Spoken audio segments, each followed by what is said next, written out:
Ken Forrester, Executive Director at Momenta. Welcome to our Digital Thread podcast, produced by, for, and about digital industry leaders. In this series of conversations, we capture insights from the best and brightest minds in digital industry. They're executives, entrepreneurs, advisors, and other thought leaders. What they have in common is, like our team at Momenta, they are deep industry operators. We hope you find these podcasts informative, and as always, we welcome your comments and suggestions.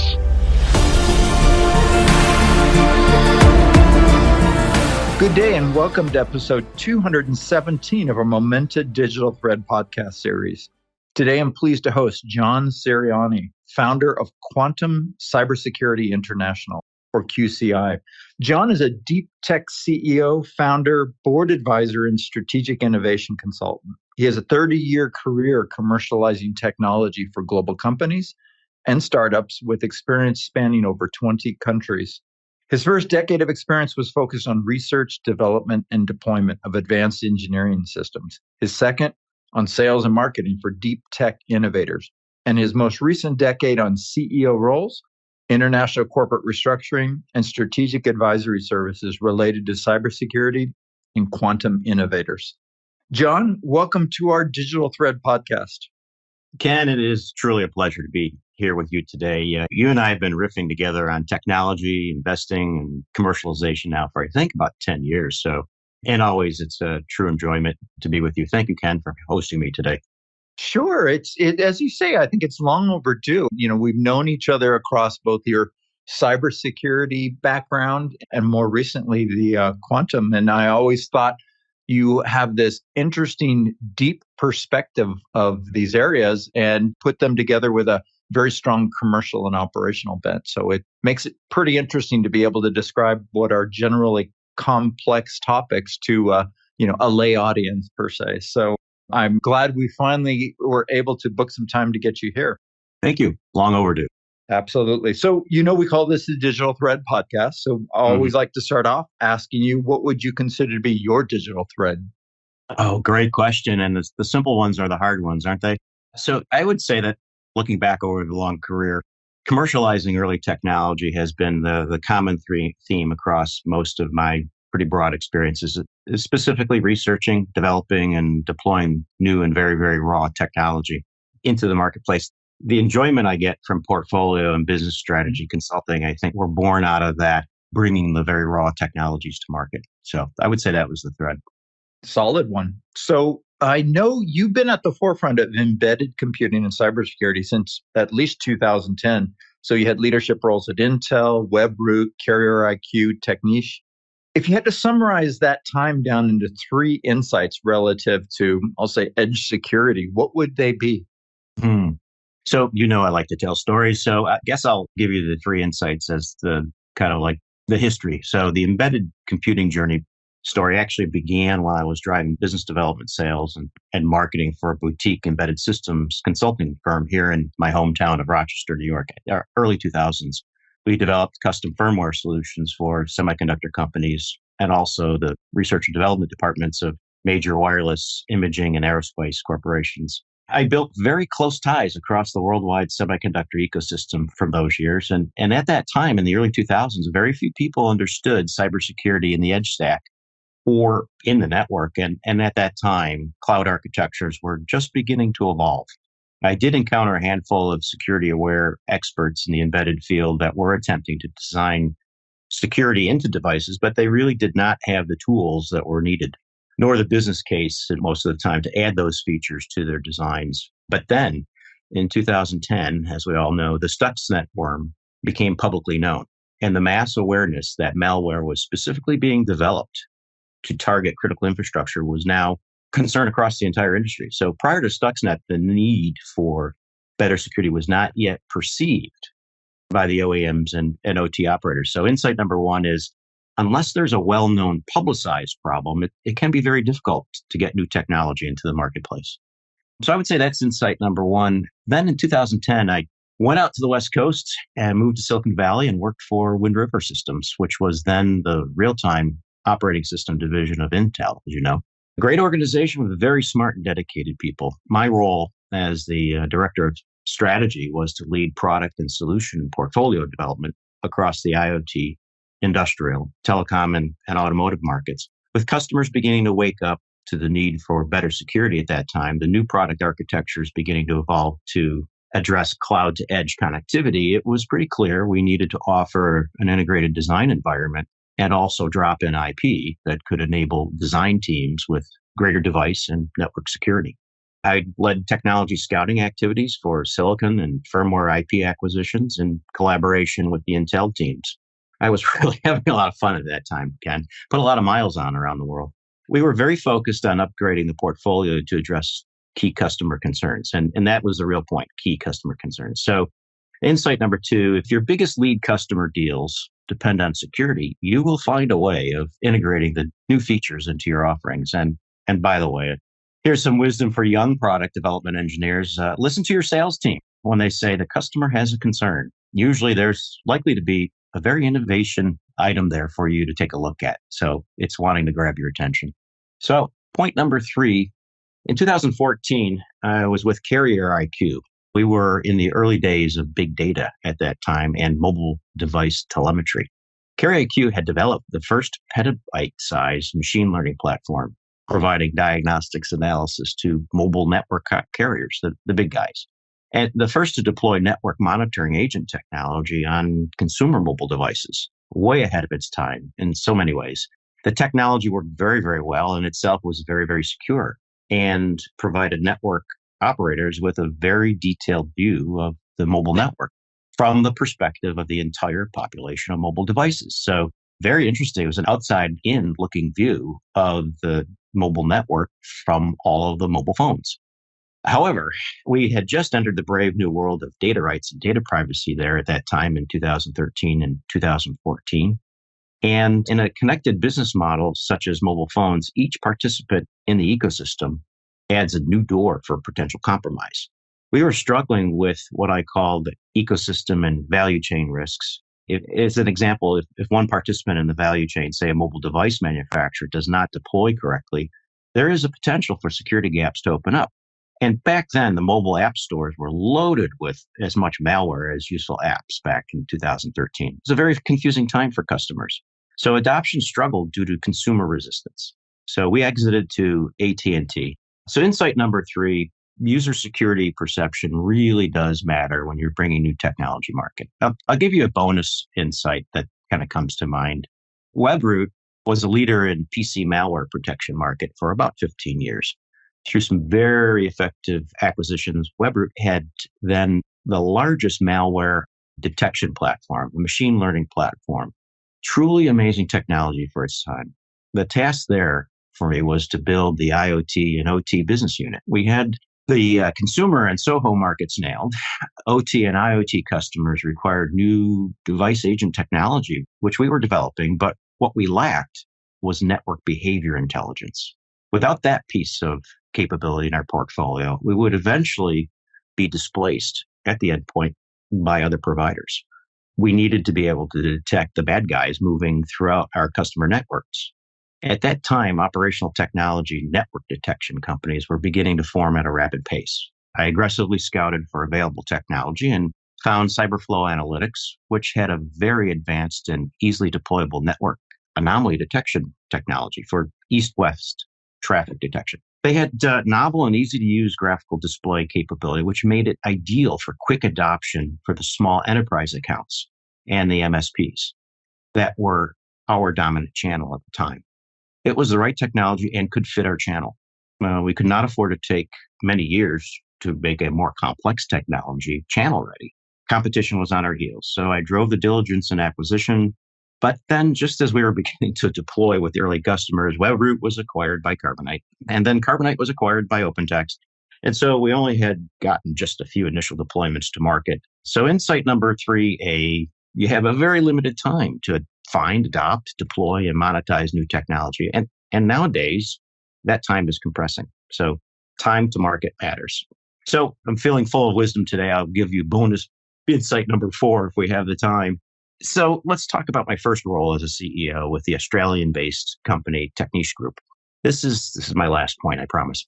When I came on board in 2017, I found that the product had not gone through a red team cybersecurity audit in quite a while. I brought in a new chief technology officer, and he brought in a very talented cybersecurity product expert who really knew how to test against advanced attacks. We made the needed improvements. As a network monitoring company, we competed against SolarWinds, the dominant player at the time. Unfortunately for SolarWinds and their customers, they made the news, and we did not. I was very happy for my team. I was very happy for our customers and our investors that we took the necessary proactive steps. So lesson number 4, bring in experts and make sure your product, no matter what it is not being used to subvert your customers. So those are the digital themes, I think, that turned into insights that cross commercialization, business strategy, and cybersecurity. Hope that answered the question. It did. And then 2 bonuses on top of that. So thank you for that. I appreciate that. Interesting. The last one about bringing in experts and around your product, I think is certainly apropos. So next question. You founded QCI, or again, Quantum Cybersecurity International, at the end of 2019. What inspired you to start the company, and what is your focus for the company? Yeah, another story. So my passion for scouting cybersecurity technology really was what started this. I had become aware of the potential for quantum computing to threaten the existing paradigm of cryptography-based security when NIST, the National Institute of Standards and Technology group, launched their post-quantum cryptographic initiative back in 2016. So over the years, I had done market entry consulting for blockchain and distributed technology innovators and understood the implications of what might happen. Also, I guess my keen desire to commercialize new technology and also to build portfolios, I think, played into the inspiration. The initial focus of QCI was to uncover new technology as it emerged from universities, and then to leverage a SPAC or some other investment vehicle to combine together existing mature mid-market cybersecurity companies with new emerging tech. A group of us ran around the globe performing technical diligence. However, when the pandemic hit, I was in Italy at the time scouting security technology. So yeah, that was a crazy year. I made it back home safe and healthy, but the investment community was not healthy. So when we came out of the lockdowns, I pivoted QCI to focus on the tactical work of commercializing the new emerging quantum security technologies. Today, the QCI business model is a simple venture development advisory. We provide corporate development services to emerging quantum technology companies, and also we provide diligence services for strategic investors. It's a word of mouth boutique because we are very, very specialized. But back then it was all cyber. Now we focused on quantum applications, quantum sensing, and quantum communications. All of these themes support the evolution into what I believe which is coming, which is quantum operations, or QOps, sometime evolving over these next 10 years. Much the same way that we're now seeing the emergence of AI ops. Man, you've introduced a lot of topics there right at the end: quantum applications, sensing, communications, all converging into QOps. Maybe I'm going to pull you back and really leverage the fact that you've got a foot in technology and a foot in commercialization, and ask you to explain what quantum computing actually is. It's still a very nascent technology, I know, but what exactly is it, and how soon do you think it will become real? Wow. Okay. All right. Hold on to your hats here. Okay. So quantum computing. All right. So I'm not a physicist. I'm an engineer. So I'm going to try to keep it simple on that level if I can. We can get deep over this later, I think, over maybe a beer or something. But so first, it is nascent as a computing platform, but the physics have been under development and exploration now for well over 100 years. Today, it's very real. It's working and usable for accelerating many types of compute workloads. So let's start with a very simple book definition of quantum computing. And I'll do that so I don't confuse everybody. So quantum computers are machines that use unique properties of quantum physics to store data and perform computations. Instead of digital bits, they work with quantum bits, we call qubits, and carry information the same way that nature carries information. The benefits of quantum computing are derived from the ability of quantum computers to run calculations at an exponentially higher speed than traditional computers. The quantum computing employs the properties of quantum physics like superposition, interference, and entanglement to perform computations. Traditional transistors in classical computers use binary encoding of data represented electrically by on and off states in a transistor of 0 and 1 logic. Qubits, on the other hand, simultaneously operate in a multitude of states, enabling unprecedented levels of parallelism in computing. So, at small scales, physical matter exhibits properties of both particles and waves, and quantum computing leverages this behavior. Unlike classical bits, a qubit can exist in a superposition of two basis states, which loosely means that it is in both states simultaneously until and when measuring of the qubit happens. The result is a probabilistic output of a classical bit, therefore making quantum computers non-deterministic in general. So what we're saying is the superposition is happening while the circuit is executing, and at the point that the solution pops out, it decides on the state that it must present. So in a quantum computer, a small number of qubits are matched up at runtime into quantum gates, and the gates are manipulated as quantum circuits. These logical gates are the building blocks of quantum circuits. Like classical logic gates are conventional digital circuits. Quantum mechanical properties such as entanglement, superposition, and interference all come into play. The system has to be free of noise and stay in a coherent superposition state throughout the calculation. So think of coherence as all the qubits are vibrating together on the same wave at the same time. The heart of the system is referred to as a QPU, a quantum processing unit. So back up a little bit. Now, developers of advanced systems have a new option. We had CPUs, we had GPUs, we have TPUs, and now we have QPUs are all being added to the workload landscape and choices for developers. Quantum computing is beginning to dramatically accelerate solutions in the core algorithm areas of simulation, optimization, machine learning, and artificial intelligence. So these last 5 years, while I've been getting deep into the subject with customers, we've been in this age that the experts call the small-scale, noisy quantum computing architectures. Universities and government labs have been developing quantum applications on small systems for about the last 5 years. And the growth in the application number of developers creating solutions on quantum emulators is growing rapidly now in universities and research labs. Major corporations in aerospace, industrial, finance, logistics have small teams of engineers now building quantum applications to run hybrid quantum classic architectures for problems as diverse as logistics and financial portfolio optimization and drug discovery and supply chain management and on and on and on. With error mitigation, the noise level now is coming down and coherence times are increasing in these machines. It's really accelerating the level of performance. We are now entering a time in quantum computing, I think, that can be called a hybrid quantum computing, where applications can be written and executed across all of the CPU, GPU, QPU workloads. We will likely be in this era, I think, for the next 5 years, and then we could then see near fault tolerant systems. So, a big question at this point is there a great performance yet? And I think the answer is it depends on the application. So recently, IBM demonstrated their 127 qubit system for the first time that a quantum computer more accurately modeled a physical system of nature better than what a supercomputer with a classical approach could simulate. IBM has said it will be releasing a 1,000 qubit system sometime in this next year. So we're rapidly growing the size and performance of these machines. So the next question might be, so who are the players in this market? What does the ecosystem look like today?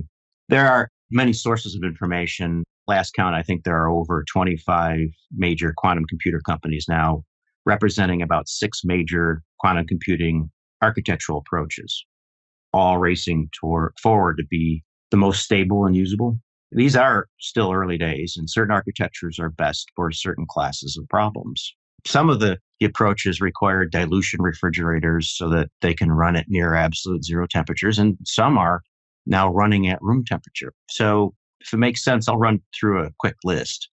on the major architectures and the providers, if that would be helpful. So we have quantum annealing computers. This is born out with the innovator in the industry, D-Wave, back in 2012, and NEC.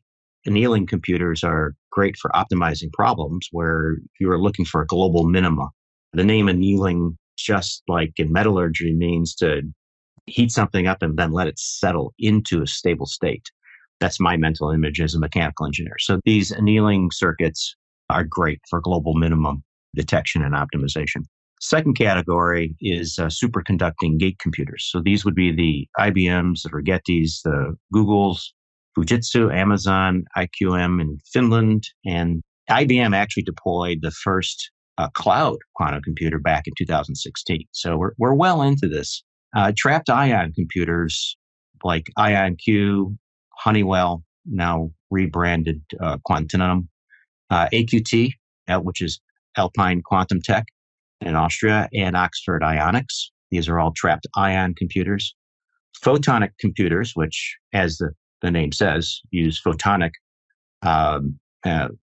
level computing.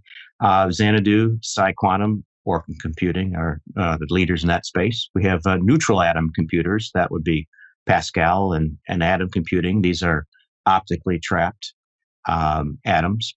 Intel is working on something called tunnel falls, quantum processing unit, which is a silicon spin quantum design. This is in the category of quantum dot technologies. It's CMOS compatible, and it's now out at universities for testing. And lastly, something I'm really following is nitrogen void in diamonds. So there's edge quantum computing is being developed. Quantum Brilliance is one of those out of Germany. And they're taking advantage of the voids, the nitrogen voids in diamonds. This is for edge accelerators. Yes, quantum edge computers. Doesn't that sound interesting, Ken?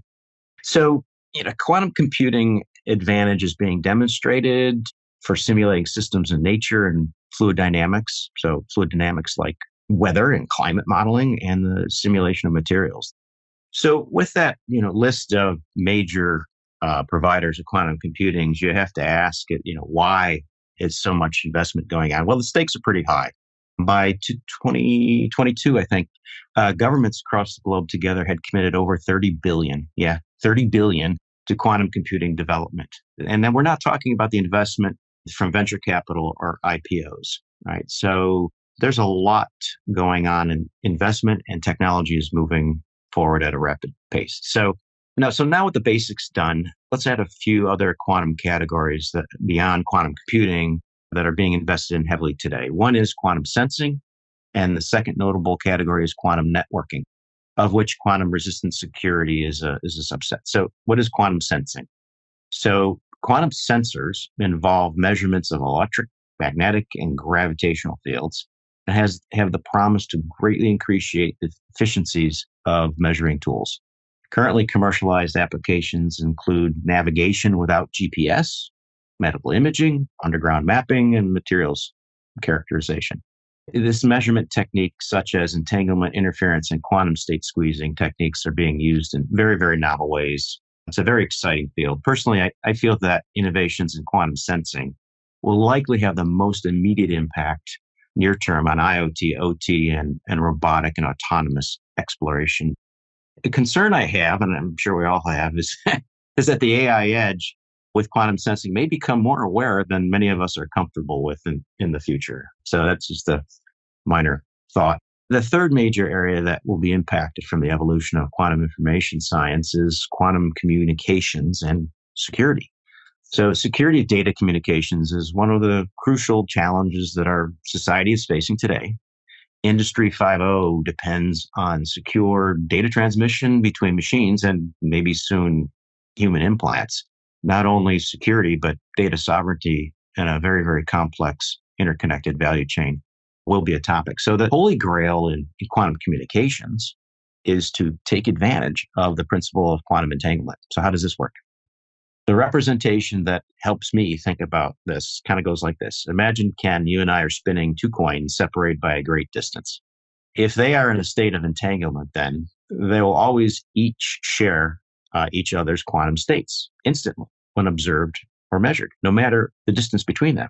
So when one coin is forced to stop spinning and it comes up heads, let's say, the other coin is instantly the same state, heads, without any form of transmission on information between them. This has been demonstrated in electronic quantum spin states and is used in quantum computing. In this analogy, information is not really traveling between the coins. The quantum information is manifesting in each simultaneously. Yeah, I know it's confusing. Honestly, it helps if right now, if you just forget about the whole Newtonian cause and effect thing altogether. So where does this take us with these types of quantum information theory? One day, it may be the basis of a photonic quantum internet. But for now, it's the basic understanding behind a very secure method of transporting cryptographic keys, known as quantum key distribution, or QKD. The purpose of QKD is to distribute cryptographic keys in a safe and secure manner from point A to point B, in a manner that they cannot be intercepted or measured. If an adversary attempts to measure copy the entangled states, then the entanglement is broken and transmission is stopped. Transmission rates are still very low in these systems, measured in tens of kilobits per second, and distances demonstrated generally in the tens of kilometers. QKD networks are operational all over the world and even in low Earth orbit as an operational crypto key distribution infrastructure. Examples of providers in this space are Toshiba and the QTI company in Italy, and some of them have operationalized across multiple countries. So that's kind of a little lead into quantum security and where that is. I know. A little lead in. My head is absolutely swimming now, and there's so many hooks that you gave me. I'm sorry that we only have 30 minutes for this because there is a lot of interesting ways you can take this. But I do want to get into cybersecurity. So I know you've done some work with companies, Patero, Quirks, and they're providers of quantum resistant security. So what exactly is quantum resistant security and why is it important?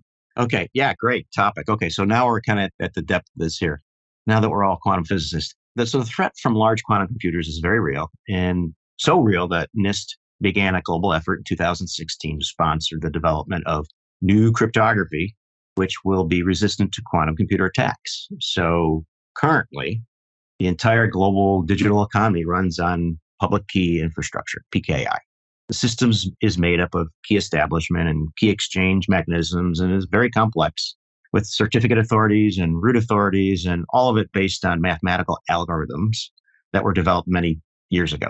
These algorithms use prime number factorization. Okay. Shor's algorithm, proposed by Peter Shor in 1994, is a quantum algorithm for finding prime number factors of large numbers. Asymmetric cryptography, or PKI, is based in being very difficult for supercomputers to find prime factors of very large numbers. Shor's algorithm uses the quantum phase estimation algorithm and is also based on quantum Fourier transforms, complicated, but it operates in polynomial time, not linear time. Shor's algorithm, running on a sufficiently large enough quantum computer, will break public key cryptographic schemes. It's pretty simple. It's math. Our entire digital economy relies on these public key infrastructure. And by the way, so does blockchain and the entire crypto coin economy. Same protocol. Another algorithm, Grover's algorithm, known as a quantum search algorithm, provides a quadratic speedup in unstructured search and finds the input to a black box input for hyper. So we've got all these new algorithms come up, and they're going to break the basic infrastructure of what we depend on. That's why this is relevant. And when you think about the fifth industrial revolution, it's based on interconnection of machines and maybe humans, and that requires secure data transmission. So when does all of this happen? So it sounds pretty scary. Estimates are that quantum computer alone running Shor's algorithm will need to have well over 1,200 logical stable circuits. Some expect that day to be just a few short years away. Some suggest that with AI techniques and quantum AI techniques, that the solution space can be drastically reduced and we will not have to wait very, very long. So the horizon is approaching. And so what can be done about it? Since 2016, NIST has been working the problem and leading an international effort in cooperation with other international standard bodies, universities, government, security agencies, and private startups to develop new standards for public key post-quantum cryptographic algorithms. We call this PQC, post-quantum cryptography. That's the acronym. In August of this year, the short list of new schemes has been published by NIST and is open for review and comment. You can find these on the NIST website by searching PQC. Will these new post-quantum cryptographic schemes stand for a long time? Are these the final answer? It's really difficult to say. There are varying opinions. Some think that in the emerging quantum age, we can no longer use algorithms at all, and we'll need to move away from an asymmetric system altogether and use quantum to secure quantum. This is why many are focused on symmetric encryption as a long-term solution and trying to move away from the asymmetric PKI system that we've had that's algorithm-based. One of these techniques, QKD, is a symmetric approach, meaning both endpoints share the same secret or key. Another symmetric approach is quantum random number generation, or QRNG, where random information is created from quantum effects. Keys are not transmitted, but the quantum random information or entropy is. Keys are then made on demand simultaneously when needed from the random information. There are many schemes today, some best for telecom infrastructure, some best for lightweight edges, some for their average website. We're in the early days of this and trials are being deployed. So who are some of the players here? I'll just run through a list really quickly. There are many active startup companies and some established companies in the secure quantum ecosystem. Feel free to reach out to these companies. I am no expert in them today. Technologies are changing very, very quickly. So quick list: Sandbox AQ, that's a Google spin-out, which has a crypto agile security suite. Arquit, ARQIT, out of London, provides their quantum cloud, which is a cloud delivered symmetric key. Remit platform, it has it as a service. It's ideal for digital trade instruments. Patero, a company I ran and helped bring to the United States, is a hybrid post-quantum cryptographic solution, which is optimized for critical infrastructure. Quantropy, up in Ottawa, Canada, uses quantum math to provide quantum-proof communications, ideal for telecom networks, lightweight edge devices, and IT infrastructure. QSecure provides high-end solutions for government and defense. PQ Shield, out of London, one of the leading firms providing consulting on cryptographic primitives, provides custom hardware and software solutions for chips, appliances, and clouds. Quirks, a startup out of the Virginia area, provides a symmetric approach, which is ideal for securing DevOps and keeping the perimeter from external attack. So that is kind of a rundown of quantum security, the threats to security from quantum, and some of the active themes in the market today.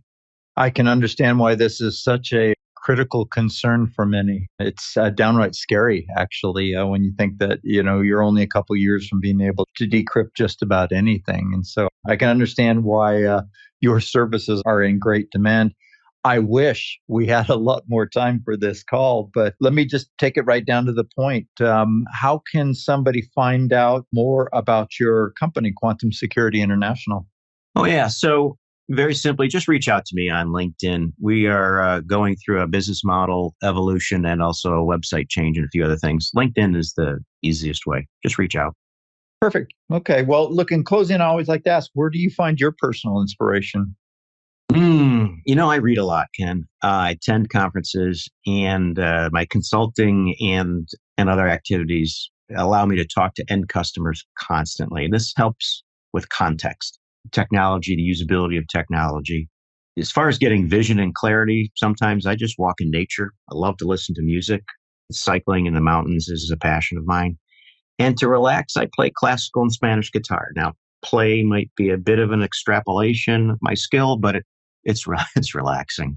So that's where I get most of my inspiration. Currently, just this summer, I finished up a really nice read for those who want to get really deep into quantum. Dr. Amit Goswami's seminal book in the late 90s, The Self-Aware Universe, How Consciousness Creates the Material World. Very interesting read. Dr. Swami is a PhD in quantum mechanics, a physicist. He provides a very clear explanation of quantum physics and a wonderfully articulated synthesis of science and spirituality. It was a nice summer read, and it's no equations in there. So it's a nice read, very inspirational. So it sounds to me like your personal inspiration is a counterbalance to your heavy focus on theory and application of very complex quantum topics. So again, I wish we had more time, John. It really has been a great conversation. And I look forward to hopefully being able to do more of this in the future in terms of some deep dives. I enjoyed it, Ken. Thank you for giving me the platform to riff on this subject. It's an exciting area. Love the work you and your team are doing, and look forward to staying in touch. Absolutely. Thank you so much. So this has been John Sirianni, founder of Quantum Cybersecurity International. Thank you for listening, and please join us for the next episode of our Digital Thread podcast series. We wish you a momentous day. You've been listening to the Momenta Digital Thread podcast series. We hope you've enjoyed the discussion, and as always, we welcome your comments and suggestions. Please check our website at momenta.one for archive versions of podcasts, as well as resources to help with your digital industry journey. Thank you for listening.